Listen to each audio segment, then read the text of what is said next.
السلام علیکم ورحمۃ اللہ وبرکاتہ۔ امید ہے آپ سبھی حضرات خیر و عافیت سے ہوں گے۔ معزز ناظرین، آپ نے یہ بات علماء کی زبانی سنی ہوگی کہ نماز مسواک کر کے پڑھنی چاہیے، اور جو نماز مسواک کر کے پڑھی جائے وہ اس نماز سے، یعنی جو مسواک کے بغیر، مسواک نہ کر کے نماز پڑھی گئی ہے، اس نماز سے 70 گنا زیادہ فضیلت رکھتی ہے۔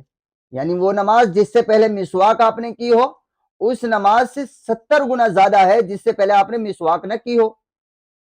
اور یہ بات حدیث سے ثابت ہے، یہ کوئی من گھڑت بات نہیں ہے، حدیث سے ثابت ہے۔ اللہ کے نبی صلی اللہ علیہ وسلم نے فرمایا کہ جس نماز سے پہلے مسواک کی جائے تو وہ نماز اس نماز سے 70 گنا زیادہ فضیلت رکھتی ہے جس سے پہلے مسواک کی جائے۔